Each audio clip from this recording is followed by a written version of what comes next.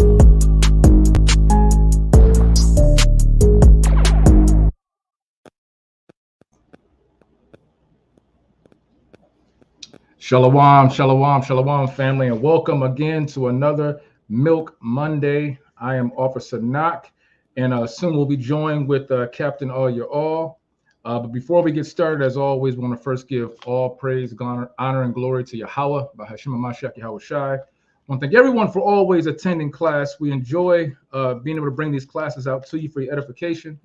So I'm going to go ahead and get these announcements going. There he is, Captain. Shalom, Cap. Shalom, yeah. How about you? Sharp like a thumb. Con. So I'm going to go ahead and get these announcements going first. As always, you know, I always address and announce that we will be having opportunities for any brothers who would like to put in their brick with the Anointed House of Saints. You can do so by emailing us with your request and made known to us through email at anointedhos@gmail.com. Our next prospect phase will be starting in January, so coming around the corner. Also, for our sisters, we have a class called the Sisters Corner that is especially for you. Any sister who wants to put their brick in, who wants to help build this congregation, do the same by sending us a request by email to anointedhos@gmail.com. All right. Also, coming up, of course, we've already started promoting our second annual Passover Feast 2024, which will be held again in Atlanta. Let me go ahead and pull that flyer up real quick. It will be held again this year, our second annual Anointed House of Saints Presents Passover 2024. If you want to attend, you can purchase tickets through our website, and you do that by going to www.anointedhouseofsaints.org. That's www.anointedhouseofsaints.org. And go ahead and reserve those seats for you and your family so we can have a great time with the Feast of the Lord and have a great time together for that whole weekend. Actually, we're going to have a whole great weekend set up for you for the Passover Feast. So that is that. Now, let me go ahead and get to these shout outs and we can go ahead and get class started. Our class title today for Milk Monday is called New Year's for Dummies and the Kingdom Split. But I'm going to change it a little bit. This title is actually really supposed to be New Year's for Duck Monkeys and the Kingdom Split. For Duck Monkeys. So let me go ahead and get these shout outs to you. Let's see who we got first. First, I want to give a hearty shalom to Diane Ban Zebulun. Shalom, shalom. Shalom to Brother John Allen. Shalom to Chakma. Shalom, shalom. Says shalom to AHOS Nadiyab, Soldier Nadiyab. Shalom to our very dear sister Joan Gilchrist. Shalom, sis. Good to see you as always. Shalom to Be Like Ancestor, our Soldier Gary out in California. Shalom to Yaquab Israel, another soldier with Anointed House of Saints. Shalom to Brown or BRWN. Shalom to Brother Nazar. Shalom to you, brother.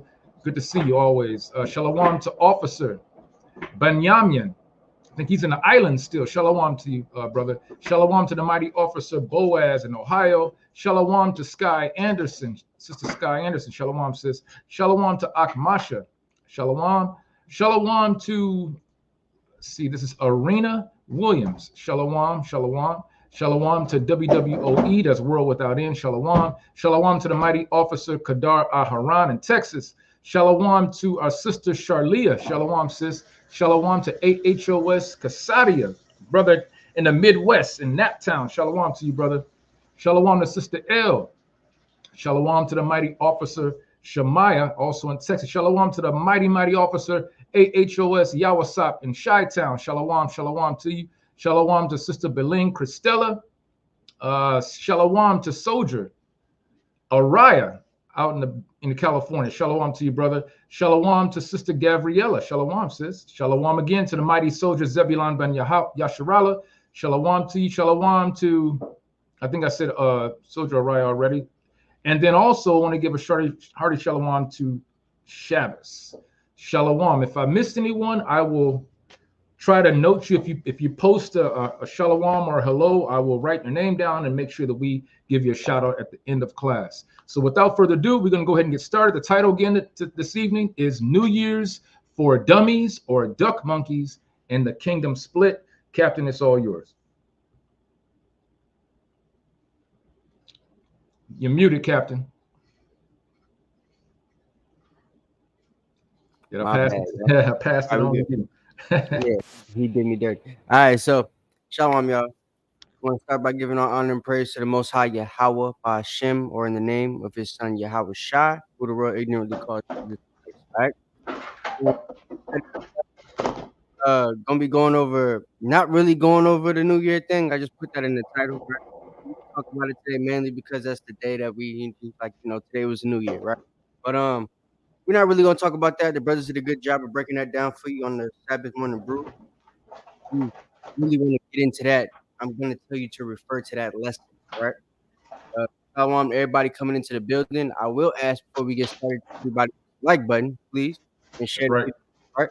That's the main thing we need y'all to do every time y'all come to these classes. Hit the like button for us, right? Yeah, it is what it is, but not really though, because we're gonna talk about it. So, let me ask you: did y'all go over the New Year's Reform Act of 1752? La. All right, so look, perfect. That's how the spirit works. So, real quick, right?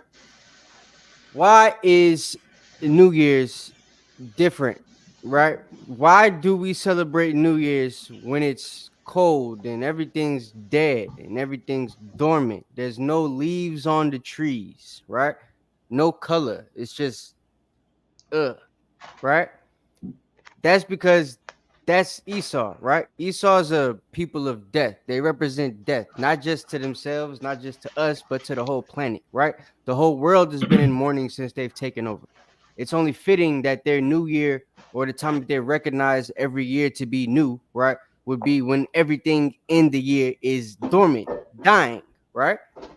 So that's basically what's going on here. And in 1752 is when they decided to change this thing. That's how new it is. So a lot of you get information that that they changed the thing like back since Jesus died or something like that. That's not the case. Since they started the Gregorian calendar and everything, that's not the case. This started in 1752. So they had the Gregorian calendar and still used March 25th as the day of the new year for a very long time through the Gregorian calendar and the Julian calendar and all the other calendars that the white folks had, right? So to learn from some people, because I know there's people that taught that today, right? Like maybe 2 hours ago. So we need to understand that it didn't start with a specific calendar, right? It started with the Reform Act, and it was an American reform. So that means all the other countries that celebrate, the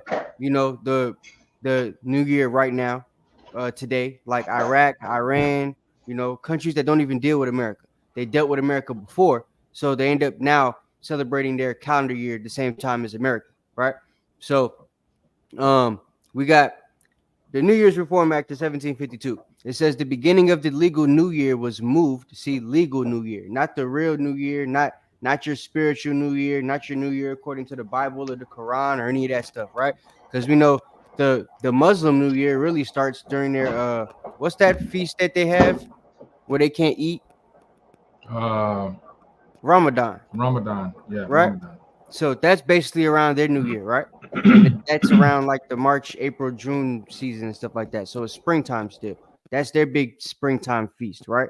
And we have Passover, right? And then the Feast of First Fruits. So we're in a situation where this is basically the proof that, if things would have stayed the way they were, everybody would be celebrating their natural New Year in the natural season of the New Year, right? But because of this New Year Reform Act by America, which was in 1752, right? They moved it from March 25th to January 1st. It says finally 11 days were dropped from this month of September in 1752 as well, right? So this is also when they start kind of changing days and everything like that. Now, could you give me a precept? Give me first of all, give me 1 Corinthians chapter 3 and 18. Because question I've always had, even before I came into the truth, is why people think the new year is in January when January is cold and all your trees are dead, right? Your grass is dormant. This is the time where, like, I dealt in grass for a little bit, right? So this is the time of the season where you put down the pre-emergent to stop the weeds from growing, right? Reason you do it right now is because come springtime, that's when your grass is going to come back to life. It's going to be in a situation where it's now living, right? And the weeds can grow because it's brand new. So it's not being controlled anymore. You know what I'm saying? So those are the type of things that happen in the springtime, right? New things spring up. And the reason it's like that is because it's the changing of the season, right? It's the bringing forth of a new year. Everything is going to be new all over the planet, right? Right. So, man, back at it. But so that's basically what we were gonna get into right quick. Give me 1 Corinthians chapter 3, verse 18. Read that, please. This is the book of 1 Corinthians chapter 3 and verse 18. Let no man deceive himself. If any man among you seemeth to be wise in this world, let him become a fool, that he may be wise. Right. So people are over here, chanting Happy New Year. They're going through their New Year celebrations. People are getting into car accidents last night. Couldn't tell you how many I saw just, going to the gas station at 11 o'clock, right? It was a car on the side of the street on the left-hand side. Looked like it just hit nothing. It was just sitting there with the hazard lights on. There was another car that flipped over and ran into the damn trees at the Dunkin' Donuts right next to my house. Like, people just be doing stupid stuff for a day that's not even, technically the new year. And Brown just posted something else that we were going to get into, right? Because give me Isaiah chapter 29, verse 16. Because we got to understand that Esau is good at this, right? They change the times and seasons. They change things and turn them upside down, right? Brown posted something that you could tell if you have a brain, right? Right. Because First Corinthians chapter 3 is explaining to you the people aren't very wise in this world, right? And that the wisdom of this world is foolishness with God. That's technically, literally, spiritually, figuratively what it is. Everybody in America that thinks they're wise, if there's a biblical concept or biblical talk, anything biblical that has to do with the conversation that they think they're wise about, that they're usually wrong, right? And when it comes to the months, it's not even a biblical thing. It's really just based off numbers, right? The months have a prefix, right? And it's got a numeral meaning at the beginning of it to let you know what month it is, what number it should be on the calendar, and all that type of stuff. I believe Julian did that. So Julius Caesar, right? So we got September, right? Sept is 7. That's right. Right? So that's supposed to be the 7th month. So if you count, January, February, March, April, May, June, July, all that crap, by the time you get to September, we're at 9 right now because they moved the months back 2 months, right? They moved the year back 2 months to January, right? So we have September, October, Oct is 8, Nov is 9, right? Neen, 9, Nov, and then Deci, right? Decai, 10. You feel me? Decade, right? Go ahead. I mean, if anyone's ever taken a foreign language, like I did, I took French for many years. You can tell just by going, un, deux, trois, quatre, cinq, sept, which is 7. Yeah. It's spelled the exact same way, SEPT in French. So, when I realized this, I was kind of blown away, like, wow, like they did really change it and no one's really noticing it. But that's for anyone who's ever studied or other languages, like preferably Spanish, also French, maybe even Latin. It kind of gives you those same the nov, the dix, dix-sept. I think dix is 10 for French. So yeah, so that's just another way of looking at it. Isaiah 29:16. Read that. This is the book of Isaiah. Isaiah. Hit the like button when y'all come in the building, Baba Kishar. This is the book of Isaiah, chapter 29 and verse 16. Surely your turning of things upside down shall be esteemed as the potter's clay. For shall the work say of him that made it, he made me not? Or shall the thing framed say of him that framed it, he had no understanding? Is it not yet a very little while, and Lebanon shall be turned into a fruitful Like field. you. That's it. That's all I want. God. Read that part again. God, Just verse 16. Verse 16. Isaiah 29:16. Surely your turning of things upside down shall be esteemed as the potter's clay. Right. So these people, they turn things upside down. We know who the potter is, right? I'm not talking about TD to Snake and Jake. I'm talking about the Most High, right? So the potter is the Most High. He has the ability to change whatever he wants, to do whatever he wants. The thing is, he doesn't change. So when something's set, it's supposed to stay the way it is, right? Esau, however, well, he's turned things upside down, right? As if he's the potter, and he's made people believe it as if the things that he's now changed, right? Even when there were originals, like we have the Spanish, right? Siete, ocho, nueve, diez, right? And then the brother Knock told you about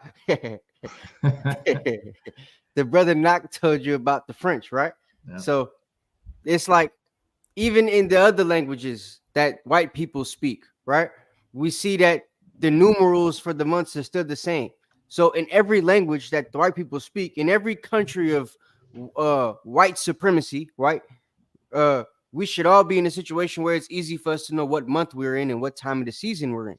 The problem is we don't, because they teach us differently, right? So that's what Isaiah 29:16 was explaining. These people have literally turned things upside down, and they've changed it to the point where it's very difficult now, even when we bring the things up every single year, for people to change back. It's gotten to the point where I know when people that have been watching me that I know personally for a couple years now, right? They know that first around Christmas time, I'm gonna be boo-booing on Christmas, so don't watch none of his posts. Around January 1st, he gonna be boo-booing on the 1st, so don't watch none of his posts.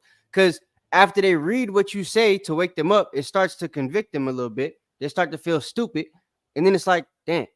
But they still gonna go out there and celebrate the 1st anyway, because that's what everybody else is doing. Right. So eventually they just stop listening to you. And that's what you're going to see happening as a lot of you guys go further and further into the truth, right? People that were listening and paying attention, because they see nobody else is stopping, even though it seems pretty obvious that this isn't the 1st of the year. People keep celebrating it as if it's the 1st of the year, and other people don't want to be left out. So they're going to continue to do it too, right? Give me Galatians chapter 4 and verse 3. This is something else that we have to understand is a problem, right, Travis? Like the crabs in the barrel mentality. That's exactly what it is, right? Mm-hmm. So, you know, it's like a genetically like a genetically engineered crab in the barrel type of thing, though, right?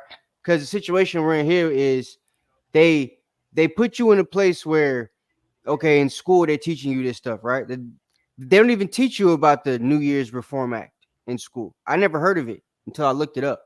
Right? Just why don't we celebrate New Year's on the 1st? Back in the day when I looked this up, it brought up the New Year's Reform Act. Now, when you look it up, it doesn't even say anything about the New Year's Reform Act. Just makes it seem like the day was changed from March 25th to January 1st. Doesn't really give you much information on why, right? So, you know, these are the type of things people got to ask themselves. But because folks lack knowledge, and most of our people specifically are destroyed for such, they don't go looking for things like this. So, Galatians chapter 4 and verse 3. Read that. It's the book of Galatians chapter 4 and verse 3. Even so we, when we were children, were in bondage under the elements of the world. But when the fullness of the time was come, God sent forth his son, made of a woman, made under the law, to redeem. Look, we've been under these type of things, right? Since we basically started. Because a lot of us particularly weren't here when the world started, right? But in this form anyway. But like the thing we gotta understand is we're in places where, you know, Knock, you from what? Indiana? God. Like at any time when you was alive, were they ever celebrating the 1st of the month on March 25th? From my time? No. The time of Knock. No. Knock the Magnificent. So what we gotta understand is who's that? This man. So I'm over here giving nicknames. So like Knock is in a place where he's from Indiana, and they still teach that the 1st of the year is January 1st, right? Boaz, where you from? Columbus, Ohio. Shalom, Elohim. Yahweh Shemi Shalom. Shabbat. Shalom. Yahweh Shalom. Shem Shabbat. Shabbat. So Boaz, the benevolent. No, I'm but Boaz is from Ohio, right? So in Columbus, Boaz, when you was a kid, that's where you was born, right? Kind of one. So when you grew up in Columbus, was they teaching you that the first of the month was ever March 25th? Absolutely not. First of the month, first of the year. First of the month will never be March 25th, guys. Just remember that. But yeah, the first of the year, right? It wasn't March 25th, right? So the thing that you got to understand is they never taught us the truth about the first of the year. Nobody's got that truth, probably since 1752. There's a lot of slaves that don't even know that the first of the year used to be in March, because they used to celebrate it since 1752. You know what I'm saying? They were celebrating it on the plantation in the cold, right? January 1st. So, and like I said, all the countries now that have dealt with America, whether it's in this, whether it's in a manner of war or if it's some type of peace treaty or business deal or something like that, they all have to move their fiscal year, their calendar years to the first in order to deal with America and be on track with them. So a lot of these countries that, aren't even Christian countries, they're still keeping Christian calendar months because they're dealing with a Christian country primarily, right? For their trade and, all that type of stuff. So, or that country might have sanctions on them or whatever the case might be, right? So, yeah, these are the things we got to understand. And it's all because Galatians 4:3 explains to us that we've been under the rudiments of the world basically since the time of, this world began, right? And we're going to continue to be until Yahweh Shai come back for it, because we're still under them rudiments right now, right? But he has come and gave us the truth to allow us to be able to live the truth while the other people are living in the world, which kind of makes us, separate from them. Come out of her, my people, right? And choose none of her ways. So we realize now that there is a correct way, in a correct time, in a correct season to celebrate the new year, right? It would behoove people to start to do it in that time and season. Make you feel a lot better too, right? A lot less stupid, because you realize, hey, things are actually new in the springtime, right? My grass is turning green again. My roses and my daffodils are growing, right? The lilies are sprouting and springing. You feel me? We could grow pomegranates again. And, you know what I mean? Like, ain't none of that stuff happening right now. It's dead. It's gone. Feel me? So it doesn't really make sense to call any of this stuff new. That's all I'm trying to say. That's all we've been trying to tell you guys, right? Yeah. So, furthermore, if you believe in the Bible, which we see if you paid attention to TD the Snake of Jake and Creflo Holla for the Dollar, Joel Blowstein Osteen, right? All these people that claim to be followers of the Bible and preachers of such, none of them are teaching you to keep the feast day in the month of Abib. None of them are teaching you to eat your oranges and, drop your peaches and all that type of stuff during the proper season, right? How they gonna have a peach drop in the wintertime when ain't no damn peaches? Georgia? How you gonna have an orange drop, a ball drop, pause, in New York, in Florida, if ain't no oranges? Well, I mean, there is, but not really. Right. Right. If it wasn't GMO, you feel? Wouldn't be no oranges. So these are the type of things that we're trying to get people to understand. A lot of the traditions that you have right now. Give me Mark 7:6, and I'm gonna let you get in there, Boaz. You got something that you want to bring out on this right quick. But these are the things that we gotta understand, right? You're actually transgressing the Bible due to the tradition that you're keeping as far as the time that you're celebrating these holidays, right? Not just the first of the year, but all of them. Every single holiday that America has, you're transgressing the Bible by your tradition. It does sound very off, bro. Very, very off. For everybody to be excited about a ball drop on the first. Right. This is sound like you all been at Diddy parties. Go ahead. It's the book of Mark, chapter 7 and verse 6. He answered and said unto them, well, hath Esaias prophesied of you hypocrites, as it is written, this people honoreth me with their lips, but their heart is far from me. Yeah, man. People are honoring the Most High. You know, oh, I love church. Y'all went to church yesterday, just to wake up the next day and then celebrate the first of the year on a day that ain't nowhere near where the Most High said the first of the year begins. Right? If you go to Exodus chapter 13, verse 2, and I think you read the verse 4, he tells you that the beginning of your years is going to start in the month of Abib. Right? We don't got to read that, but that's what it is. That's where it tells you that the month of Abib is going to be, right? Exodus 13. And a lot of our people, whether they're in the church or not in the church, a lot of y'all never even opened up the book of Exodus, let alone read chapter 13 to know what Abib even is. If I say Abib, most of y'all going to give me the thing to put under my shirt. Right. Because you're not going to know what Abib is. You don't know it's a month. It's not the thing to stop the food from falling on my beard. Mm-hmm. Right? So, like, because and the reason I say that is because I actually posted that on my Instagram, if you've been paying attention, and I actually got that as a response. What do you mean, brother? The first of the month is the thing that we're supposed to put under our shirt?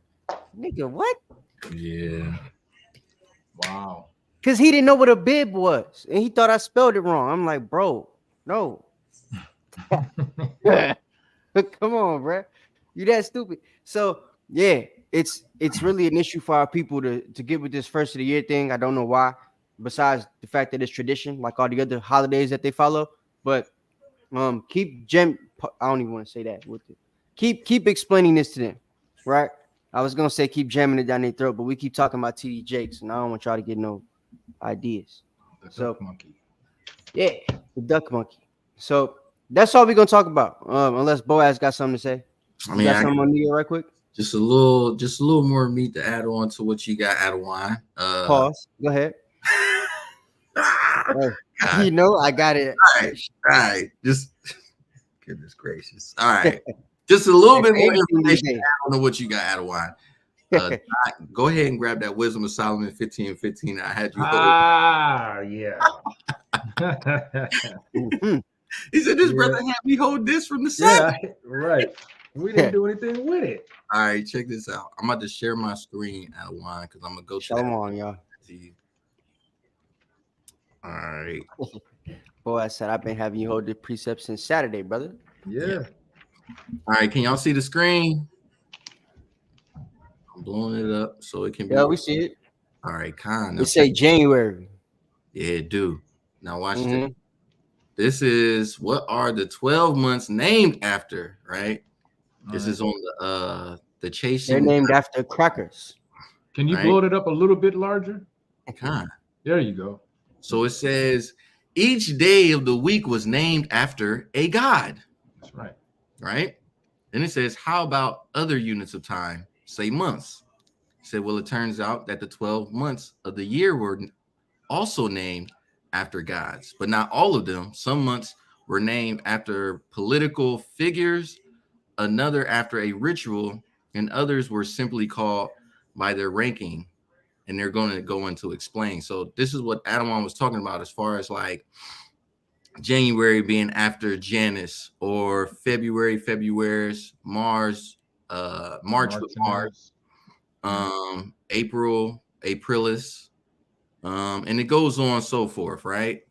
And I thought you was gonna read all the ugly ass names, but that's cool. I mean, you don't got to. Yeah, because I just wanted you to get to Augustus. That's my favorite cracker right there. Exactly. He the smoothest one. That's what I was going to get to, because you was going into the numbers. So you got Augustus, where it says the Roman state named this month after Caesar's nephew Augustus, the first emperor of Rome. Before the renaming, it was called Sextilis. Was the 6th month of the year. And that's what I was going to get into when we were talking about it. But I had a feeling once Boaz sent me that stuff and I sent him the text message, he was going to pop up on the screen at some point in time. But August, right? Like he just said, this is actually Sextilis. So this month, or the month of August, is a month that also primarily in its original name, right, would have been also something that you could tell and like decide whether we're in the correct season or not based off the number and the prefix of that, word. That's right. Right. You had something you was gonna say? Not I'm saying 6. That's all. Oh yeah, 6. Yeah. You know what I'm saying? So yeah. It really started there. And the other ones were basically named after the gods. But then they decided to go and, you know, yeah, So just go like, with the numerology thing. like you, but yeah, just like you was going into Adawan, they go after the numbers like 6, 7, 8, 9, and even 10 for December, like deck in I forgot what it's called, but it's the whatchamacallit, like with the numbers and stuff. But Yeah. go ahead and read that and go ahead and read that in Wisdom of Solomon, not Bible. Kind of the book of Wisdom of Solomon, chapter 15 and verse 15.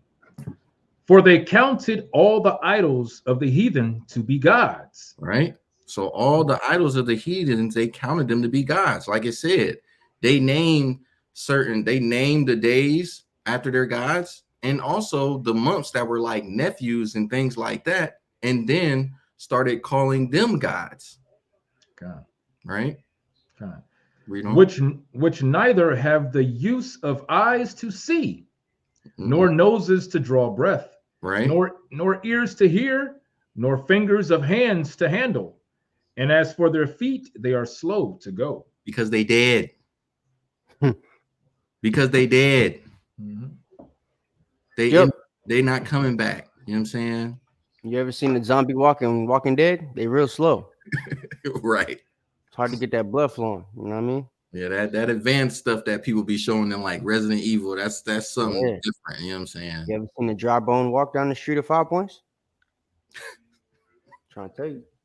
So, all right, y'all. That's all we got for the New Year's. If y'all want to get the rest of the video, Knock, Boaz, and Brother Yaquab, the new prospect soldier.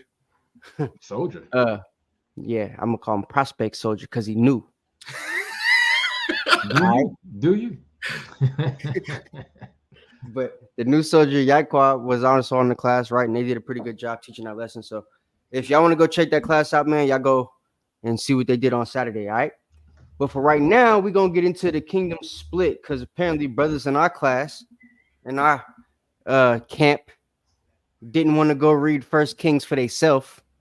They wanted me to give them a lesson and do all the work for them. So we're gonna give them a lesson and do all the work for them, right? Shalom, Yaquab. First Kings chapter 11, verse 26. We're gonna start with that. All right. So, yeah, this is the kingdom split. For those of y'all that don't know, just a little synopsis. We used to all be one kingdom. The northern kingdom and the southern kingdom did not used to be split.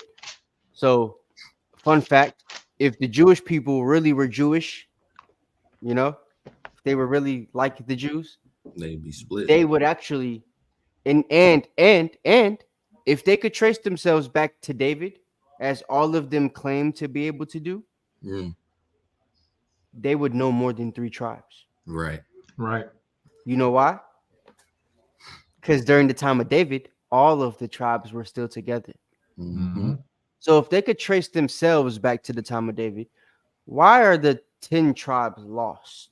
Right. How come they can't? Wouldn't they be able to also track those people? Right. Because some of your cousins that went to Italy and Germany and France, as you say, back in whenever BC that David was alive. I didn't actually look that up and I can't remember right now, so forgive me. But the time period that David was walking the earth, they said that they could trace themselves back to that period. Wouldn't they be able to trace their uncles and cousins back to wherever the northern kingdom went to? Because some of them went with them, right? So it's like the simple fact that they can't trace these people back to that time period just shows that, you know, they're not the Jews. But I just wanted to put that out there. Fun fact, right? Because we see that based on what we're going to go over today. The kingdoms were together during the time of David. Kingdoms were together during the time of Solomon. And they didn't split until after Solomon's death. Right. And then the reign of Rehoboam to a point. Because there was even a time where Rehoboam was ruling over everybody for a couple of days. Right? 3, 4, 5 days, whatever it was. And then once they went and spoke to Jeroboam, he come up there from Egypt to go talk to Rehoboam. They had the little council. He spoke to his homies, and then that's when everybody split. Right? So it's like there was even a time when everything was together when Rehoboam and Jeroboam were on the scene for a couple of days. So if these people could really trace themselves back that far, it would be literally impossible for them to not know where anybody else is. I just wanted to say that because it's the facts. But 1 Corinthians chapter 11, verse 26. And I just First want to warn Kings. whoever's about to read this, you're gonna be reading for it. First Kings. You know, yeah, First Kings. My bad. Got you. What I say, First Corinthians? Yeah. Yeah. This is the book of First Kings, chapter 11, and starting at verse 26. Hold And on Jeroboam. Hold on now. Hold on. God. Why is it people hop off the class when we about to go into real knowledge of the Bible? When we talk about TD Jakes, we could get 80 people on, 100 people, right? But when it's time to talk about Bible stuff, you Hebrew Israelites don't ever want to get into the Bible. I don't understand it. It is wild. It's wild. When Jonathan does his Torah class every single Thursday, he's going into the Torah, right? Your law. He's giving you things that, and then it jumped to 37. That's how I know you niggas is, man. Wow. Y'all got problems, Israel. Y'all have real issues because y'all don't like to get into the book, right? You like drama only, and that's an issue for me, right? Y'all never want to get into the book and actually learn what the Bible says when brothers have biblically geared lessons, right? When brothers ain't got much precepts to give you, when it's just a bunch of videos and we talking crap about fat gay dudes like TD Jakes, y'all like to be on the class all night long. When we going over your heritage, right? The thing that all of you people could claim to have woke up to, nobody wants to stay on the class. I don't understand that. It doesn't make much sense to me. Salakia. And that's the point too. This is about our heritage. This is about our history, our forefathers, right? Something that the church today and back when we were kids, when I was a kid, never went over, never talked about. Most churches don't deal with the Old Testament. They still don't. And they still don't. When we go out on these streets and we deal with people, with our own people on the streets, and they're saying, "Oh, the Old Testament is back in the Bible times," that just shows they have. It's sickening. It's sad. And you're right, Captain. I mean, I noticed that very quickly. They jump off because there's no folly going on. They don't want to watch. But as soon as we get into these scriptures, the things that you need to solidify your understanding of you and your heritage, you want to walk away. Yeah. It's like Go ahead, boy. You know what I'm saying? It's like when it comes to wanting to, this is your heritage. When it comes to wanting to defend your faith, because you're not going to be able to grab us out the camera and be like, stand in front of and speak to my siblings or my parents' pastor. Good point. You got to do that. And brothers do this to edify you so you can be equipped to be able to stand 10 toes down and to be able to defend the doctrine. What's going to happen, Boaz, is one of their mamas is going to come back from church, Bible study, whatever it is, and she going to come talk to one of y'all like, "Yo, baby, we went over the kingdom split today. Oh, the pastor told us that America's splitting just like the kingdom did." And you're behind going to try to come and tell her, "Yo, it ain't even like that, mama. Let me explain it to you. Brothers just taught a class about this." And then you ain't gonna know what chapter to go to. Nothing. Because you ain't pay attention. You ain't gonna have the proper breakdown when it come time to it. And your mom's gonna be able to cut you based off some BS that the pastor told her at church that day. Right? So it's those type of things. There you go, Nazar. Yeah, I mean, facts. And I was gonna say that too, because what we gotta understand is the Most High sees who's actually trying to do the work, who's actually trying to get engrossed in the heritage and, you know, keep it, learn it, and teach it to other people, right? Because once you wake up, that's what your job's supposed to be, right? That's what being a light is. You're supposed to be able to transmit that light. The light is the laws. If you don't know nothing about how we split, how you gonna be able to teach that to people? Right. When a cracker tells you we could trace ourselves back to the tribe of David or time of David or whatever like that, right? Why is it that y'all not gonna be able to, you know, explain none of this stuff to them? What happened with Rehoboam and Jeroboam? Who is that? What are you talking about? Right? And then you ain't gonna know the precepts or anything like that to go to be able to explain this to them. What if a brother comes to you with a question about the kingdom split? You ain't gonna be able to explain nothing to him because you didn't pay attention to the class. You're gonna have to come back and watch this later in order to get the answers instead of just having them right now on hand because we live. Right. You could be writing notes. Yeah. I ain't gonna be on long. This ain't gonna be a 4-hour class like last week. That was an anomaly. Right. That was a special program. Go ahead. Everyone should, and I usually announce this before class, but everyone should have these. on hand ready. I do, and I'm here on the class, right? I have these every class. I have my Bible. I have my Apocrypha. Mm-hmm. I have my notebook where I take notes while class is going on, while I'm running stuff in the background, right? So come on, people. This is for you. We do this for you, for our people, all right? Crazy. Numbers just steady dropping. That's fine. I'm gonna teach anyway. That's right. And I'm gonna make sure we speed through this class, right? I'm gonna just say precepts. We're not gonna read all of them. We're gonna read the ones that's the gist. Just because y'all don't want to get the lesson, hey, if y'all don't want to learn it, I don't want to teach it. How about that? Huh? So, 1 Corinthians chapter 11, verse 26. Let's get it. All right, this is the book of 1 Kings, chapter 11, and verse 26. And Jeroboam, the son of Nebat, an Ephrathite of Zeredah, Solomon's servant, whose mother's name was Zeruiah, a widow woman, even he lifted up his hand against the king. And this was the cause that he lifted up his hand against the king. Solomon built Millo and repaired the breaches of the city of David, his father. And the man Jeroboam was a mighty man of valor. And Solomon, seeing the young man that he was industrious, he made him ruler over all the charge of the house of Joseph. You see that? So Rehoboam, strong brother, right? He's one of the brothers that stand out from Joseph, right? That's Ephraim and Manasseh. So he's standing out of two tribes, right? And he's been made a ruler over those kin, right? Go ahead. Come. And it came to pass at that time when Jeroboam went out of Jerusalem, that the prophet Ahiah, the Shilonite, found him in the way, and he had clad himself with a new garment, and they too were alone in the field.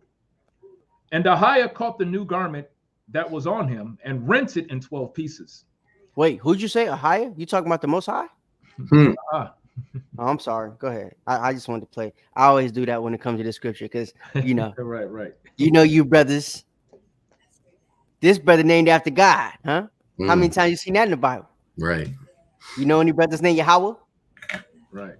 I don't know no brothers that's dumb enough to get himself that name. Go ahead, though. My bad. Verse 31. And he said to Jeroboam, take thee 10 pieces, for thus saith the Lord, the God of Israel, behold, I will rend the kingdom out of the hand of Solomon, and will give 10 tribes to thee. So look, now we see there's a little bit of an agreement going on as far as how the separation of the tribes is going to be, right? But it's not technically for straight rulership over them. It's like a visorship being given here, right? Right. For him to have control over them in place of the king. But the people are going to take advantage of this, right? And kind of come up with a what's the word? They're gonna have like a some type of I'm going blank right now, but it's basically gonna be like a contention that they're gonna have, right? And they're gonna come up with an agreement. They're gonna try to make the king agree to allowing them to have a higher or a lower yoke, right? Less work put on them basically at the hand of the king. And if they do this, or if the king does this, they're gonna serve the king, right? If he doesn't, they're gonna take the visorship that they've been given with the person that's been placed over them now, which is Jeroboam, right? And they're gonna allow that person to be their king and just choose their own kings through that visorship, right? So they've basically come up with a plan to try to, underhandedly make things easier on themselves, right?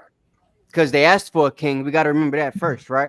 Our people asked for a king. We didn't have one in this manner at the beginning. That's right. So once we asked for one, we get Saul, we get David. Now we have Solomon. Solomon's on his way out the door. So a new king is about to come on the scene. And now everybody's trying to be strategic on how they want to run this, right? So the people are kind of getting more say now. Before it was all the Most High choosing the kings. Now the people are trying to take their reign, right? And basically choose one that's going to make things easier specifically for them. So watch how Israel shows you that they Black, Hispanic, and Native Americans. Go ahead. God, this is verse 32. But he shall have one tribe for my servant David's sake, and for Jerusalem's sake, the city which I have chosen out of all the tribes of Israel. Because that they have forsaken me and have worshipped Ashtoreth, the goddess of the Zidonians, Chemosh, the god of the Moabites, and Milcom, the God of the children of Ammon, and have not walked in my ways, to do that which is right in mine eyes, and to keep my statutes and my judgments, as did David his father. Right. So that's what we got to understand, right? That's what these kings are supposed to be put up there to do. They're supposed to be put up there to do what David did, to the extent of keeping the commandments of God, right? Not any of the underhanded things that David did, but just looking at the good things he did as far as keeping the commandments and living as a king for the people under the laws of the Most High, right? That's the way the kings are supposed to reign. And that's the example they were supposed to set for the people, right? We see that example has since been lost, and it's not going to come back until Hamashiach Yahushua, from the loins of David comes back on the scene. So, but that's what the king was supposed to exhibit, right? That's also why we're not supposed to vote for a king here in America, because we know that the kings in America don't preach the laws of God. So that's something those are traits they're never going to show us, right? So, but go ahead. What verse you on? Verse 34. Read the verse 40. God. This is verse 34. Howbeit, I will not take the whole kingdom out of his hand, but I will make him prince all the days of his life for David, my servant's sake, whom I chose, because he kept my commandments and my statutes. But I will take the kingdom out of his son's hand and will give it unto thee, even 10 tribes.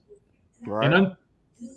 And unto his son will I give one tribe, that David my servant may have a light always before me in Jerusalem.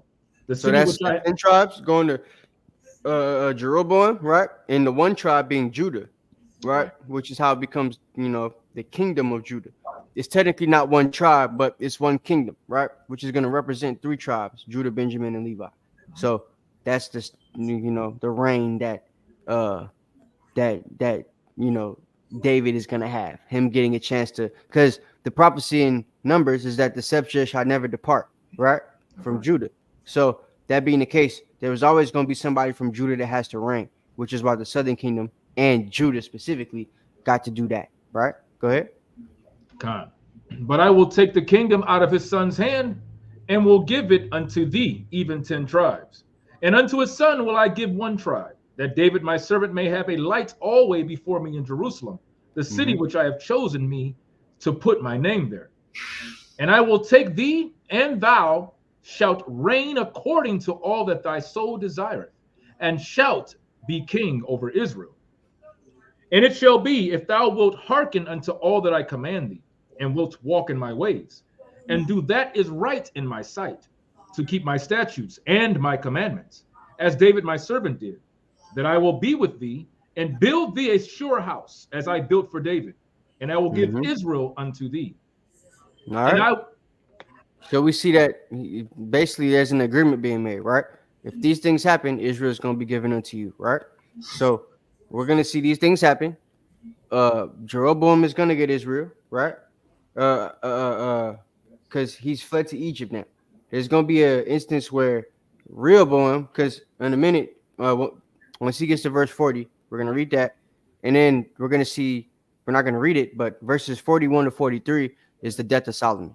He's going to give his basically dying words and everything, dying proclamation. And, that's going to be it. Rehoboam is not going to be the king. He's going to call Jeroboam back, and we're going to see what happens after that, because that's when all the commotion is going to start, right? So go ahead, read that last little bit. Verse 39. And I will for this afflict the seed of David, but not forever. Solomon sought therefore to kill Jeroboam, and Jeroboam arose and fled into Egypt unto Shishak, king of Egypt, and was in Egypt until the death of Solomon. You see that? So he fled, and then he stayed in Egypt to the death of Solomon. We see, like I said, verses 41 to 43, you can see how Solomon dies. You can read about that yourself, since, the numbers is low. Y'all don't want to hear the class? Teach the class. So we're going to move right past that part, right? So 1 Corinthians chapter 12, verse 1. This is how we're going to do that, right? So now we're going to kind of get into how Solomon's son is going to find a way to call Jeroboam back. And now you're going to see a lot of the things start to happen. You're going to start to see the cunningness of Israel and how they kind of use their numbers and the ways that they've been living for the last couple of years based off this proclamation we just saw, right? Before the death of Solomon, they're gonna kind of use that to their advantage, right? As far as how the kingdom should be run, and they're gonna try to underhandedly make an agreement with the king. If you do such and such, we'll do such and such. If you don't do such and such, we won't do such and such, right? And that's kind of how Israel is today. Only we do this with the Most High, right?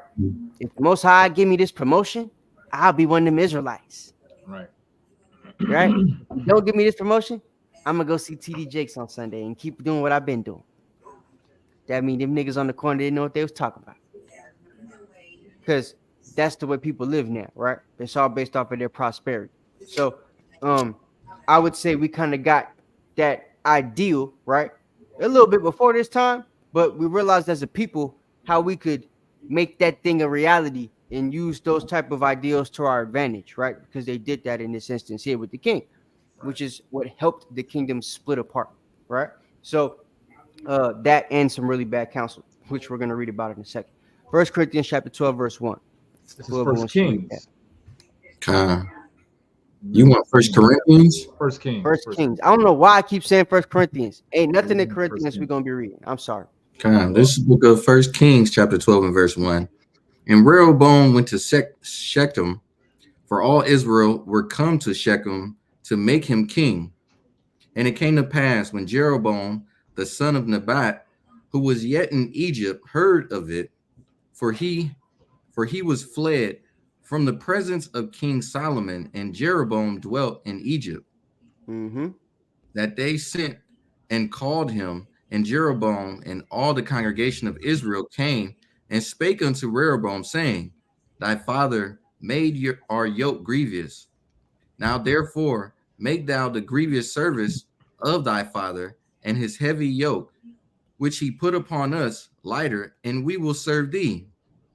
So look, they say, hey, yo, king, you giving us too much work, man. Take away some of this workload and we'll serve you, bro. But if you ain't going to do that, I'm going to go up there. We're going to go up there with him because, it's a little bit lighter up there. It's less work. Feel me? I'm going to go to this job. I'm going to leave Coca-Cola and go to Pepsi. Even though they, under the same company. Whatever it is, right? That's the stupidity here. It's the same thing.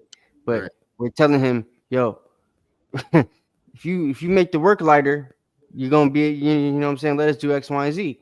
Not knowing you're still going to have a king. So you still going to have to do things for a king. Right. Work ain't never going to be lighter. Right. It's going to be the same. But, Israel always got to have their way. So the Most High lets us choose the way that we choose. And it always, exactly. We end up being jackasses at the end of the day. So keep reading. And actually not. If you could get Sirach chapter 6 and 6 and just hold it. Go ahead, boy. Kind of one. And he said unto them, Depart yet for 3 days, then come again to me. And the people departed. And King Rehoboam consulted with the old man that stood before Solomon his father while he yet lived, and said, How do ye advise that I may answer this people? And they spake unto him, saying, If thou wilt be a servant unto this people this day, and will serve them and answer them, and speak good words to them, then they will be thy servants forever. But he forsook the counsel. Look, the old man is trying to tell him, mind you, these are the dudes that was giving Solomon counsel. And we see what happened to Solomon. They're telling him, yo, speaking to the people smooth things, and they're going to, do what you want. Right? Isaiah 30 told us what 30 and 10 explains to us what happens when you speak smooth things to the people, right? It's not always right things when you speak smooth things. So I'm not even going to say that this was the greatest advice, but because Israel, you know how Israel is, right? Israel will take the tone of your voice as disrespect, as opposed to the facts that came with the words that was coming out the tone, right? So the things you could be saying could be 144,000% true, but if you said it in a way that pissed people off, if they Black, Hispanic, Native American, or the people that descend from them scattered abroad, it's a very high chance that person not going to listen to you, right? So these elders having that type of wisdom knew that, well, whatever you tell them, if you tell it to them straight, they're not going to like it. So Talk to them nice. Right. Right. That's what the old guys was telling him. Now, Rehoboam being a son of a king, right? He's like, really? Talk to them nice? And this made me feel like maybe Solomon didn't always talk nice to the people, but he still got their respect, right?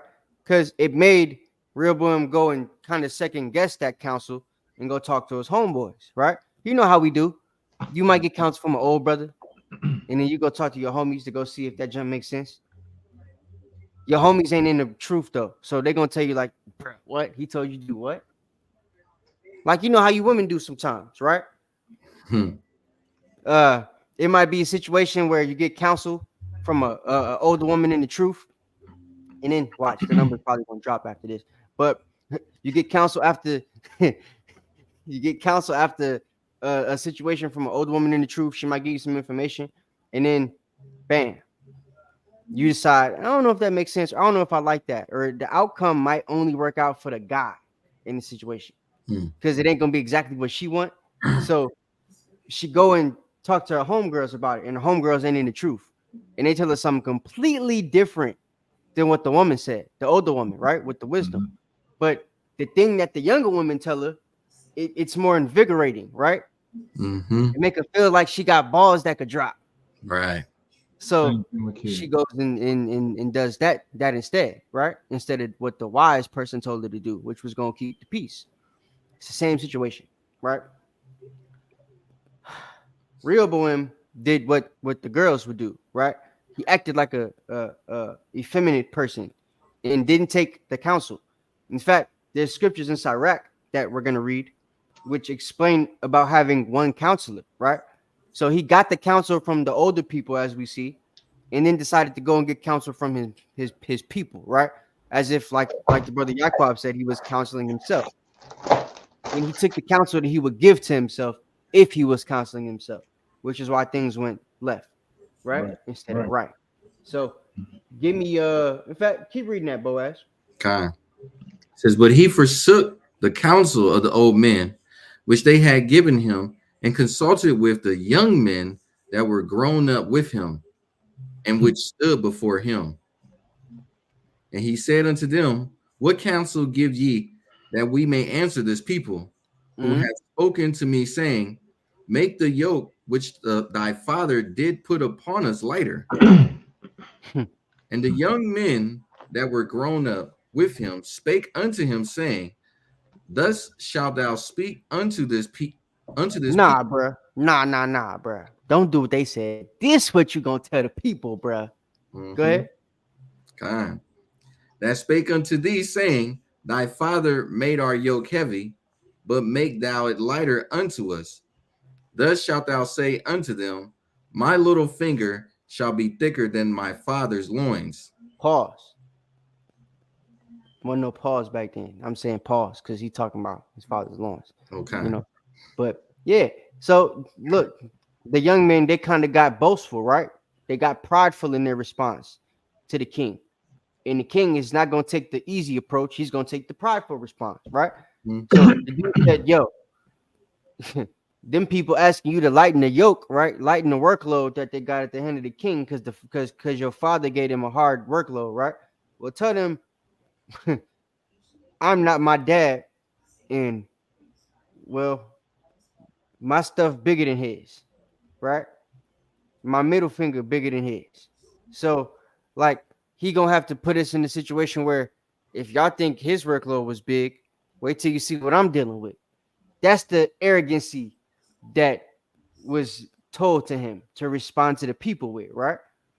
Now, which response you think he's gonna take? Him being a nigga. Go ahead, Boaz. You can say. I know you want to say.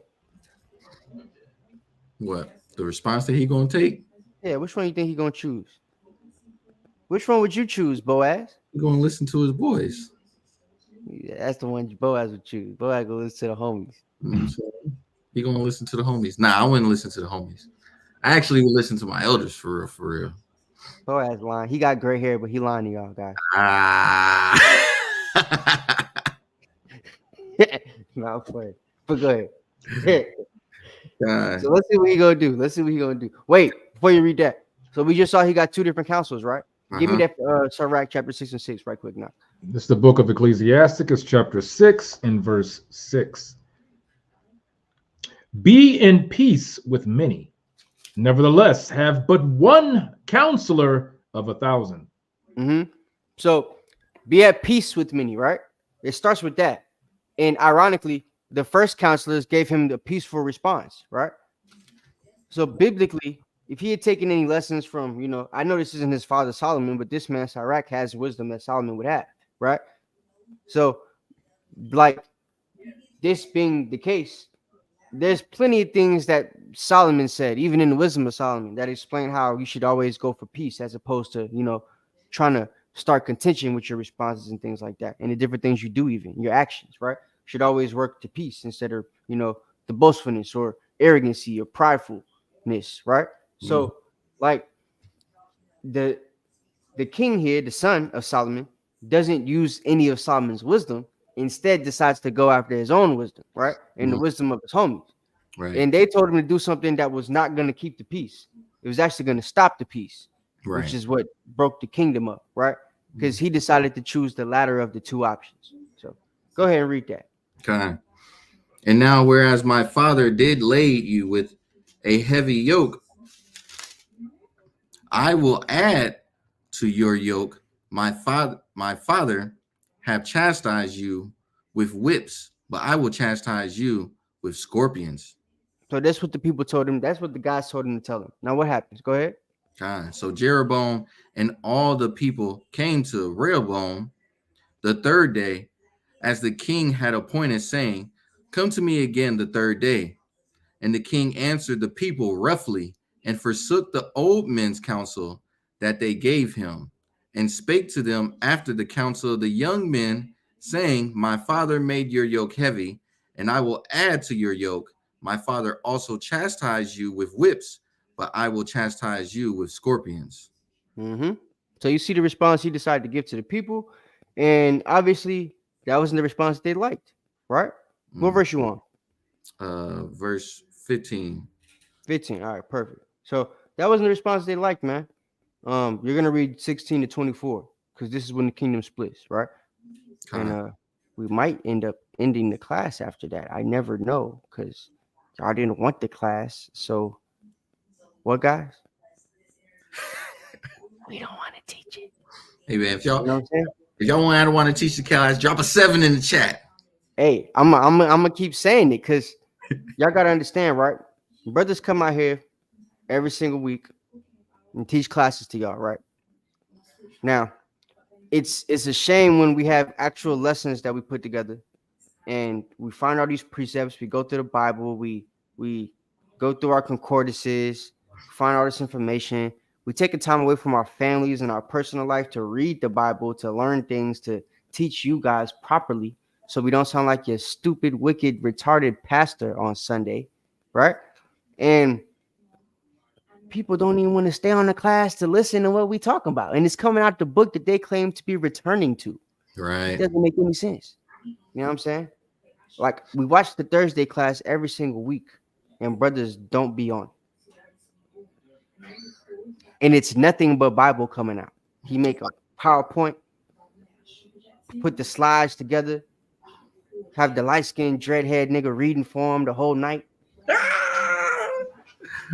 And brothers don't even pay attention. Like, I don't get it. You know what I'm saying? But let us come out here and talk about TD Jakes, talk about a Jewish man that says the Bible not real, or Beelzebub, white, anything, right? Everybody gonna be on the class because it's drama, right? Because it's entertaining for y'all to watch. We only brought out 3 precepts the whole lesson. We was on for 4 hours. But when it's nothing but precepts, you can expand your mind and get a better view on the Bible and broaden your understanding, so that when you read more things in the book, you already understand it. You don't need a lesson because you already got a lesson that explained all this stuff to you with the precepts that we gave you, right? Now you can actually start to lean on your own understanding a little bit because your understanding isn't your own anymore. It's actually biblical. Right. That's because you're reading the Bible and you're getting lessons that are biblical lessons, not drama-filled lessons. You don't learn anything from those. You just get to sit at work and put your headphones in and laugh the whole time you're at work.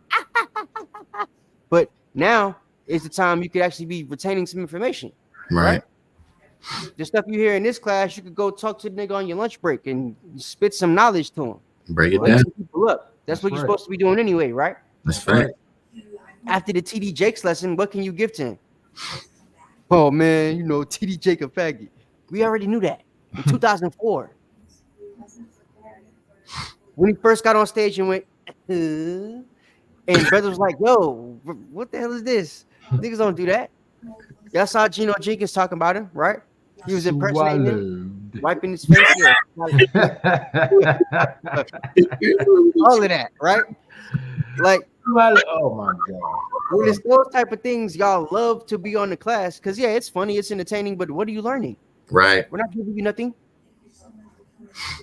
You feel me?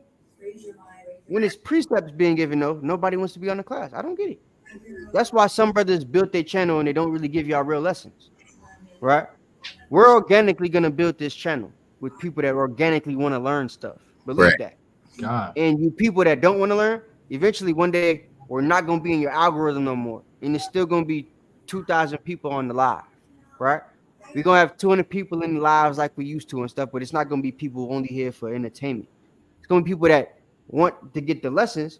And when we feel like entertaining y'all, they're going to get the privilege of being entertained as well. Right. That's how this thing's going to work, whether you like it, understand it, believe it or not. I just had to put that out there. Facts. Right? All right. Verse 15. Wherefore the king hearkened not unto the people, for the cause was from the Lord, that he might perform his saying, which the Lord spake by Ahiah, the Shilonite, unto Jeroboam. Oh, no, wait. The Lord spake by Ahiah, the what-alite? Not the Yahweh-alite, not the God-alite. The Shilonite. The God of light. The Shilonite. Oh, so that's a person, the Israelite. It is a person. 12 tribes. Oh, okay. Who's part of a ITE. His name Ahiah. Go ahead, though. Unto Jeroboam, the son of Nebat. So when all Israel saw that the king hearkened not unto them, the people answered the king, saying, what portion have we in David? Neither have we inheritance in the son of Jesse. To your tents, O Israel, now see to thine own house, David. So Israel departed unto their tents. You see that? So now they're like, yo, what the hell? This dude just spoke to us? This when the Mexicans and everybody get mad at the blacks. This nigga didn't just tell me. What did he just say that to me? Right? You got Gad like, yo, what the hell? What's wrong with this dude? Right? Ephraim, Manasseh, they looking at you from the pull knives, daggers, right? So, yeah, they dipped. They left. They decided to call it quits, right? And it's all because of the tone that was given. Facts. Personally, I think this was kind of soft, but I do understand, right? It was also strategic because it was the plan, right? If he ain't gonna give us what I want, or if he ain't gonna give us what we want, we're not gonna give him what he wants, which is to have servants, right? People to serve him, people to do the work of the kingdom. He's gonna have less people to do that, and less work is gonna get done if he don't lessen the workload. So like, it really didn't make no sense because the whole point of having y'all do the work is to keep the kingdom running, but y'all want to do less work, which means the kingdom's gonna run less effectively. So that's why the king had the workload on y'all the way it was. But anyway. So we see they split, right? Give me Zechariah chapter 11, verse 14. This is when the precepts come out, guys. We weren't just gonna read 1 Kings 12 all night. Hope you know that. I'm going back to old Kasaja. Yeah, there we go. That's what we want. Well, not really. Well, he said, "Oh, Kasab, yeah, I'm a true precept thief." Yeah, that's what I want. Precept, not the other one. You feel me? Not old Kasaja, new old Kasaja. You feel me? Yeah. But go ahead. I like that. This is the book of Zechariah. Uh-huh. You said Zechariah 11:14. Yeah. Okay. This is the book of Zechariah, chapter 11, verse 14. Then I cut asunder mine other staff, even bands, that I might break the brotherhood between Judah and Israel. Mm-hmm.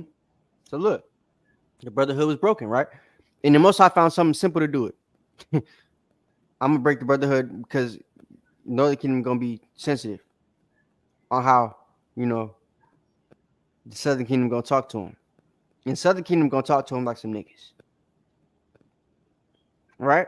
So the disrespect, and you gotta understand the spiritually, right? The disrespect between the two kingdoms is rooted from this moment right here. That's why disrespect, if you want to be honest, is the main thing that keeps us separated from each other. Facts. Right? Mexicans, so-called Mexicans and so-called African Americans don't dislike each other because of they just hate each other, right? It's typically something that called for disrespect. Most of them, because I grew up around a bunch of Mexicans, right? And a bunch of black people. So there was never a divide growing up until something disrespectful happens, right?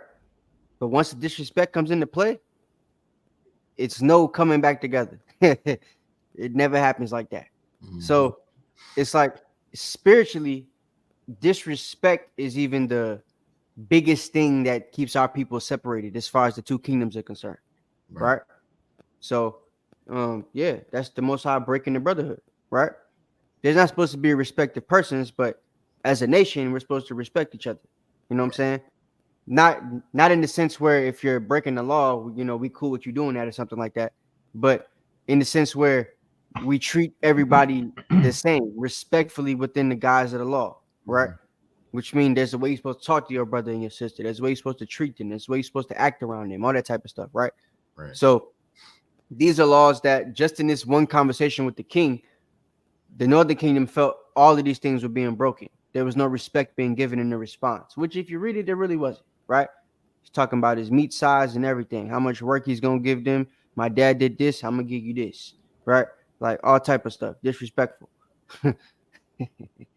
Yo, I bet Rehoboam from New York right now. Because that's what he talk like, right? But that's the situation. So the brotherhood broke. If you read 1 Kings chapter 12, verse 25 to 33, you see that after the brotherhood broke, the Northern Kingdom goes more into sin, right? So we see the kings that the Northern Kingdom have start to lead them to go off. There's no direction from the Southern Kingdom. The people who are really supposed to be the kings and the leaders, right? Keeping them on track. The primary band of the Levites wasn't in the Northern Kingdom in Samaria, right? They was at the Southern Kingdom. Everybody had a Levite around, but the majority of them was in the Southern Kingdom, right? They was down south. So now there's not really many people up north to make them keep the laws the way that they were supposed to keep the laws, right? There's nobody from the tribe of Levi to institute those things the way that they're supposed to be instituted and to make sure people are keeping them the way they're supposed to be kept.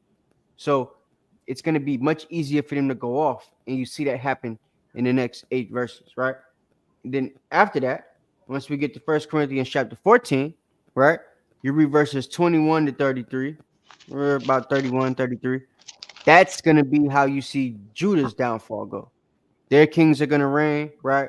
Rehoboam is going to reign in Judah, and then you're going to see things start to go down from there as far as Judah is concerned, right? That's when captivity start to come upon them and all those type of things. Because once the kingdom split, right, there was also, I guess, so the way this works, reading first Kings, I think I said First Corinthians again, y'all. So like, but First Kings, I'm tripping tonight. But we know what you mean. But First Kings, chapters 14 and 13, they're explaining to you how the kingdom split, but it's doing it from a way where it's really letting you see exactly the type of things that kind of made us go off, right? And it shows you that we were better together, literally. One kingdom, or one side of the kingdom rather, was able to keep the other side from doing this, and vice versa. Right? One side was able to keep the other kingdom from, or like within the law, keep them keeping it, and vice versa. There was a level of protection I was given to the other people so they could focus on that stuff, right? Once the Northern Kingdom leaves, the Southern Kingdom, who was more focused on keeping the law and running the country and everything like that, they now have to focus on protection and protecting the borders up north and all those different things that Gad and Manasseh and Reuben and all the warriors was used to doing, right? That's having to put people out there. It's going to take from having to keep the service. Might have to take some Levites. Now they're not baking the showbread and making sure people keeping the law and burning the incense and stuff like that. Now they're out there, bearing arms, learning how to be Maccabees and stuff. This is how all these type of things start to happen, right? People start to move out their roles because now the kingdom is split and now people are having to do more than what they're supposed to do. And we see even in America, right, the way it works. When you have a job and your job is crazy, how easy is it for you to keep the law the way you're supposed to do it? Is it easier or is it hard to keep the law when you got to be engrossed in all these different work activities and stuff? Right? It's difficult, right? It's not easy to keep the law when you have to do all these different new activities. So that's how we saw Judah fall, and that's what's going to happen to them, right? So northern kingdom falls because they don't have the wisdom of the southern kingdom and the people making them keep the law, right? And the southern kingdom falls once the northern kingdom's gone. They go off, they go into captivity, all that type of stuff because they went off. Now they have to focus on the things that the northern kingdom was doing, which is going to cause them to have to do more work, which leads them away from the law, as we see it happen to us in America all the time, right? Sometimes you be so caught up in your work, you forget a new moon coming up. Now, how many times you think the Most High was going to allow that to happen when we back in Israel, right? How many times they have to be out there working all day and they forget the new moon coming? So it's them type of things. Most High not going to let that keep happening, right? So there's no new thing under the sun. Same problems we have now are the things that we got to see start happening back when the kingdom split, which is why we're still having them. And as we start to come back together and, gather together as a nation that desired, start this autonomy thing to make Jacob's trouble come upon us quicker, right? We're going to start to see as we come together as a people, a lot of those difficulties that we have keeping the law, they're going to start to go away as well. Because we'll have people that hold us accountable for those things, and it'll just be easier to keep it once you're around people doing the same thing as you, right? So, yeah. As I told y'all, it was going to be a synopsis. Give me Ezekiel chapter 39, verse 23. So, basically going to see both kingdoms basically go off. And now we got to basically build it back, right? That's the situation we're in now.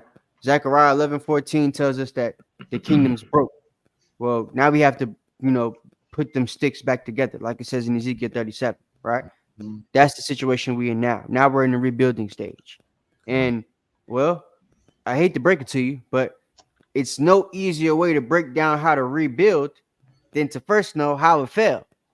And everybody that went on this class today ain't going to know that. Right? So, shame on you. Go ahead. It's the book of Ezekiel. You got it. Okay, got it. It's the book of Ezekiel, chapter 29, chapter 39, and verse 23. And the heathen shall know that the house of Israel went into captivity for their iniquity, because they trespassed against me. Therefore hid I my face from them, and gave them unto the hand of their enemies, so fell they all by the sword. Yeah, man. So Israel went off, right? And they all fell by the sword because they didn't do what the Most High told them to do. That was Ezekiel 29:23, not 22. 33, 39 and 23. Yeah, 39:23. Give me Lamentations chapter 1, verse 3. Let's see what happened with Judah, right? So we see Israel went off. Israel did themselves dirty. They played themselves, right? And, well, that's what happened. Their enemies were sent against them, and they fell. Now they're having to rebuild, right? While in captivity with the southern kingdom. So how did the great kings of Israel fall? Let's read that. Okay. It's the book of Lamentations, chapter 1. What was their result, rather? All right. It's the book of Lamentations, chapter 1 and verse 3. Judah is gone into captivity because of affliction and because of great servitude. You see that? What we just talked about? Affliction and great servitude, right? Not all the kings that wasn't used to doing all this heavy labor, manual labor, having to graze chickens and cattle and goats and lambs and all that stuff that them good brothers up north was doing, right?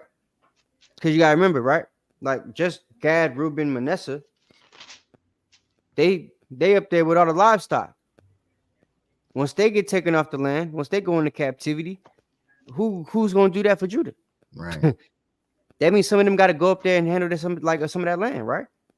They have to tend to those livestock.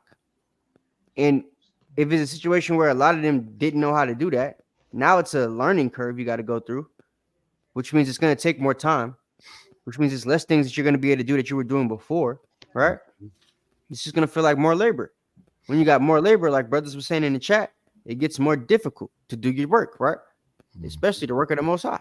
When you focused on all this other thing that you got to do, right? So that caused more affliction, because now they're not just being afflicted with their everyday life, they're afflicting themselves too with the more stress that they have to put on themselves, right? Because of these different tasks that they're doing now that they weren't doing before. It's going to take them away from the law, make them forgetful of certain things. Next thing you know, nobody's keeping any of the feast days. They all focused on work, right? They all chasing the bag. Right. Trying to get the promotion. Trying to buy new cattle. Right? Trying to do whatever they got to do to make their money. Kind of like how we see brothers doing it right now. Right? And even when they come into the truth, you get so busy that you still can't keep the law the way that you know you're supposed to be keeping it. Because you got to focus on work. You got to afflict yourself. You got to do all this extra stuff just to keep your life going the way it's supposed to go. Because, well, the people that were doing it before aren't there. There's no help. So that's what we see happen with Judah. And they went into captivity for that, right? Because eventually it caused them to go all the way off and there was no coming back. So we see the result of both kingdoms. It was captivity and servitude for both of them, right?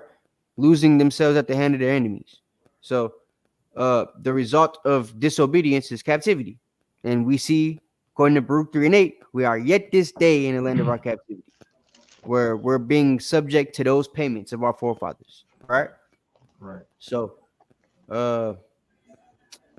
give me Jeremiah 33:7. And I guess Daniel 7:18, because I ain't gonna teach nothing else after that. Wow. This is the book of Jeremiah, chapter 33, and verse 7. And I will cause the captivity of Judah and the captivity of Israel to return, and will build them as at the first. See? So it's gonna cause their captivity to return and then build them at the first. So that's what we're doing now. We're building ourselves back up, right?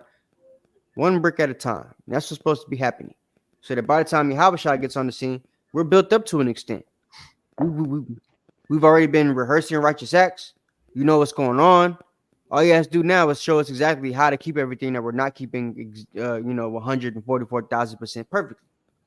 But to an extent, by that time, we should have a lot of the things down as far as the ritual aspect is concerned, right? Just being in the routine of doing the things. That's what we're supposed to be getting into right now, right? Getting our spirit back into routine of keeping our heritage and our culture the way it was given to us, as opposed to keeping the culture that, the slave master gave us. So, Daniel chapter 7:18. It's the book of Daniel, chapter 7 and verse 18.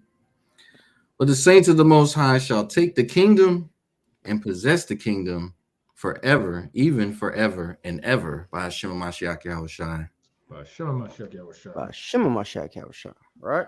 And as we start to build ourselves up, this is what should happen, right?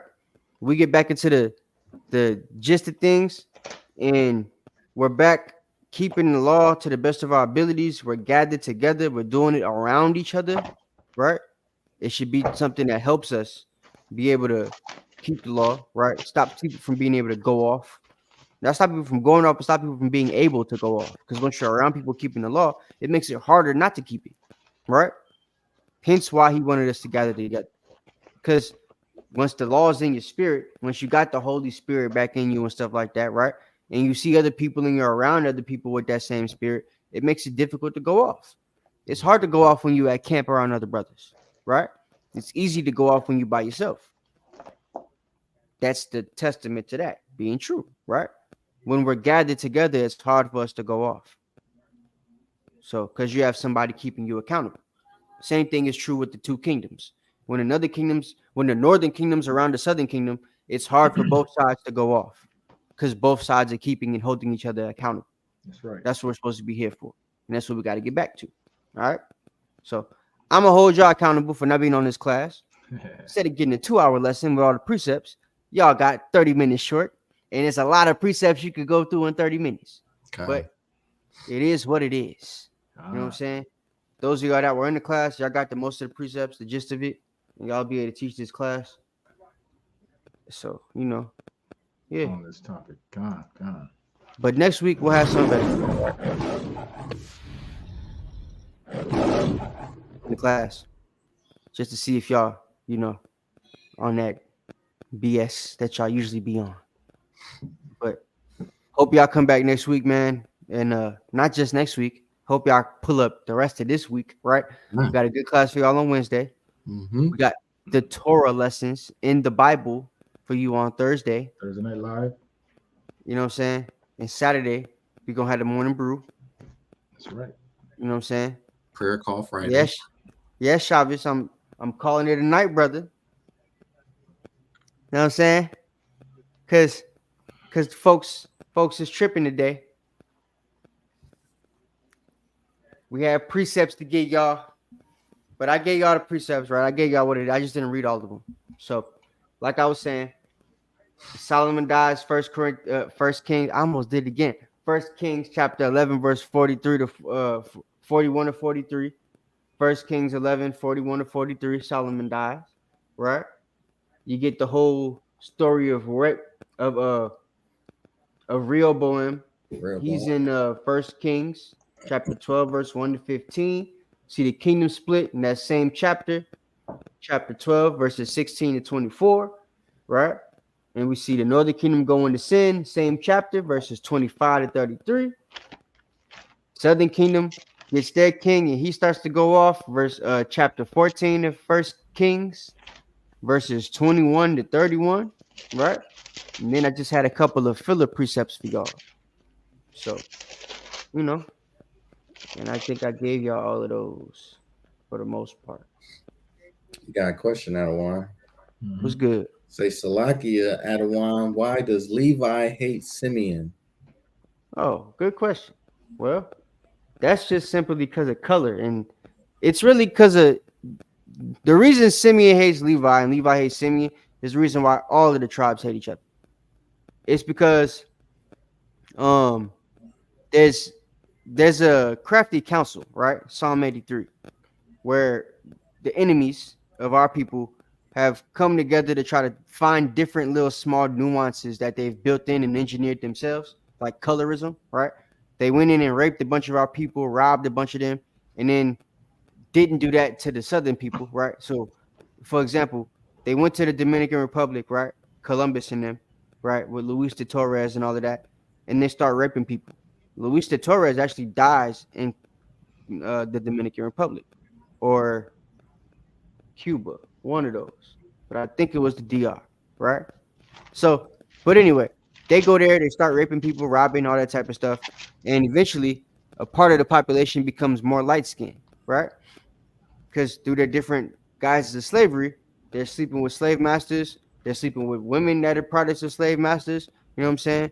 So not everybody is a slave master seed that's light-skinned, but because there were women that got off them ships too. For those that didn't do that research, we actually taught a class. So like we taught a class on that at the old camp, right? How there were women conquistadors and stuff. So that's something that you got to understand. But there was a colorism factor that they brought in that they knew was going to separate, the Northern Kingdom from the Southern Kingdom here in America. Now that we're together, and it did that with, the Hispanics and the Black people on the mainland with the Native Americans and stuff, right?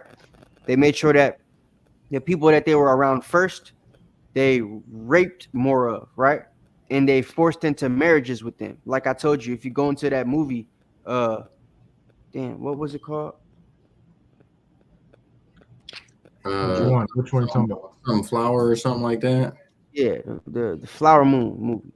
Yeah. Killers of the Flower Moon. That's what it's called. So if you go into the Osage movie, The Killers of the Flower Moon, you see that there's Native American people. They're already light skinned because from the time of Montezuma to Cortez, Cortez gets off the ships with a bunch of female conquistadors, right? They start raping men and they're having babies with them, right? So once those babies get with another baby, that's a product of that, they're going to have a baby that's the similar color. And when you go through 500 years and them people mixing with each other, it's going to make a lot of their population look alike, right? Same thing happened in the Dominican Republic, like it happened in Mexico, like it happened in the mainland with Gad and Reuben and all type of stuff, right? So when those mixtures happen, it caused a colorism thing. Because the people that weren't mixing together with those people, they stayed darker skinned. People that were mixing became light. So they made it a thing where they started including the lighter ones into things that the white folks were doing once they became the majority in power, right?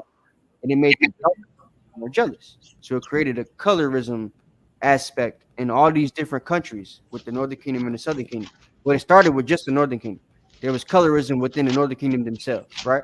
With the ones that were mixing and the ones that weren't mixing. A caste system, so to speak. Exactly, Sister L.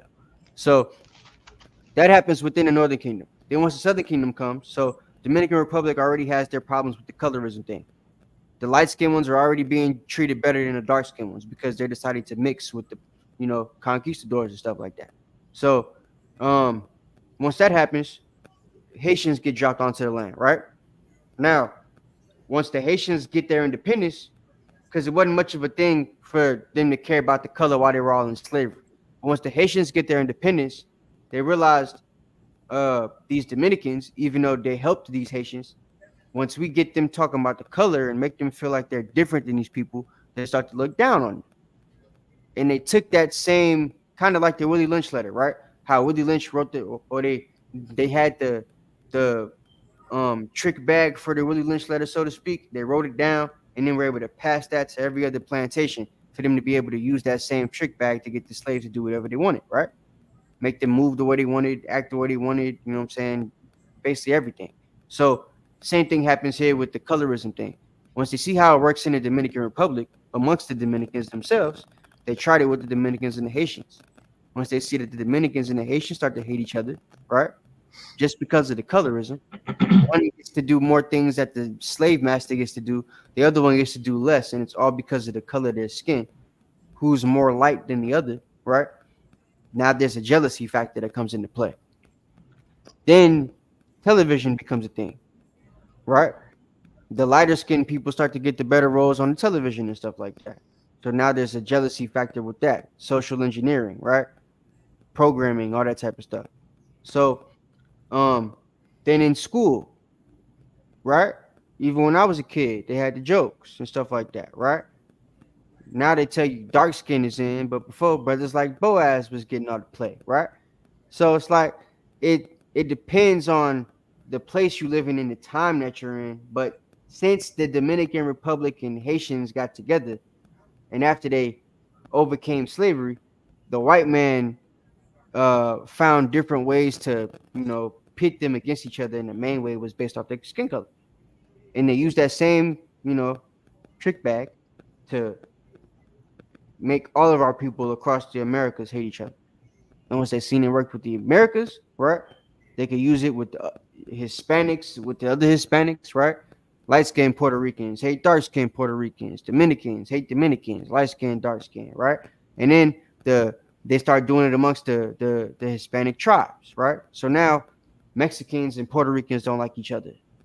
A Dominican might not like a Cuban or a Haitian or a Mexican or a Native American. They don't like nobody, right? Then it start happening with the Southern Kingdom people. Jamaicans start coming. Haitians start coming. The African Americans boo-booing on both of them, right? The Jamaicans start selling drugs and stuff like that more than the Haitians do. The Jamaicans get in cool with the black folks. Now the Haitians are the ones that's the big joke, right? Haitians move here. They got the jokes about them. You know what I'm saying? And they basically joke about them like they did with the Mexicans. You know how they had the Mexican jokes where they'll tell you, 100 Mexicans could fit in a van or something like that? Haitians was doing the same thing. So they had them type of jokes for them. And it would be things like that they'd put out into the atmosphere to make people of our nation hate the other people. And that's how it worked. So that was a long answer, but that's the answer to your question, right? So That's how they started making us hate each other. You can also go to that Genesis 49. I think one of the brothers posted it too. Yaquab posted it. And I mean, that's the prophecy right there of where they are today. If you read that, Genesis 49, 5 through 7. Yep. Simeon, that's the big one. Mm-hmm. But that's the spiritual aspect of it, right?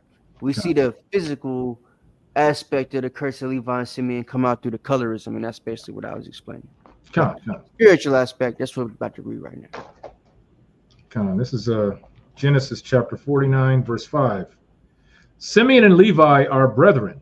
Instruments of cruelty are in their habitations. O my soul, come not thou into their secret, unto their assembly, mine honor, be not thou united.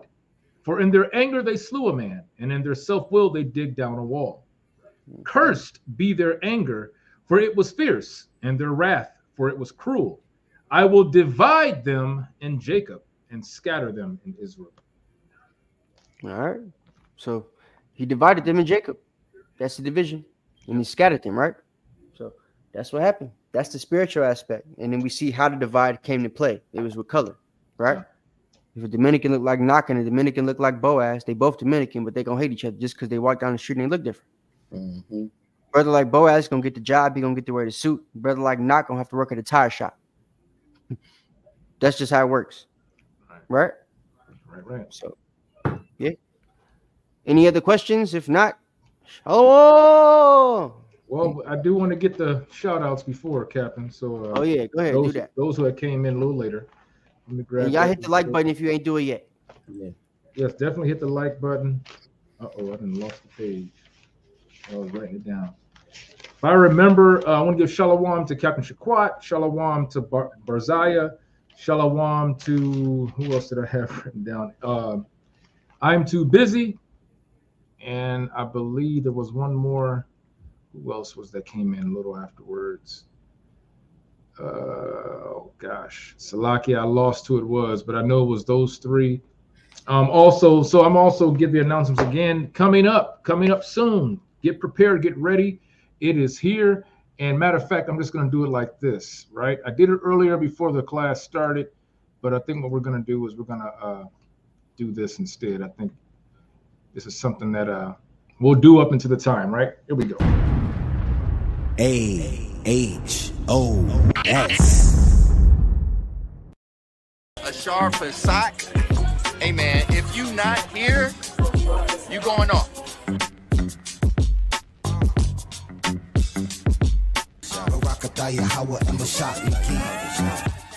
Save the date. Anointed House of Saints invite you to our Passover celebration in Atlanta, Georgia, on April 21st, 2024 at 7 p.m. Enjoy a weekend of family fun with events catering to all ages. It's a celebration you won't want to miss. Reserve your seats now at www.anointedhouseofsaints.org. Join us for a laid-back, joy-filled weekend with your loved ones. See you there.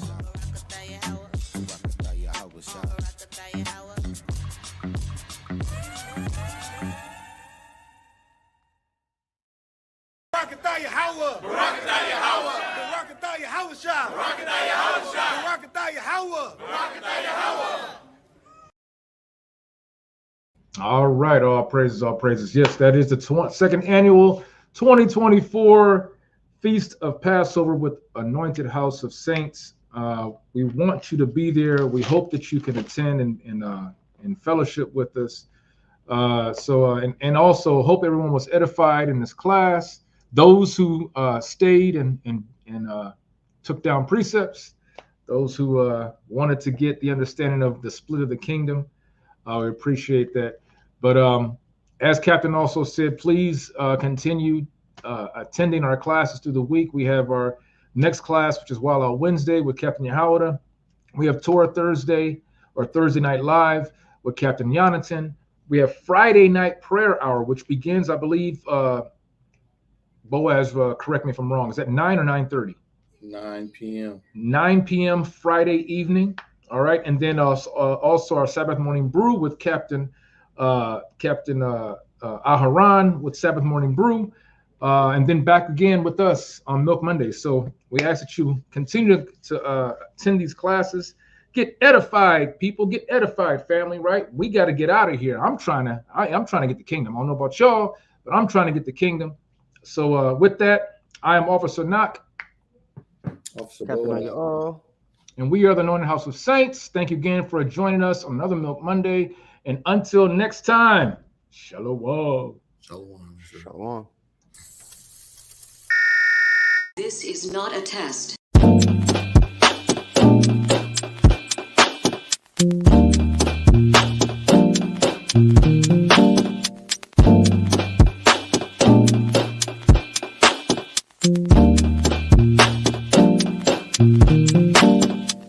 Black skin, black sauce, black Jesus, black music, black skin, black sauce, black Jesus, black music, black skin, black sauce, black Jesus, black music, black skin, black sauce, black Jesus, black music.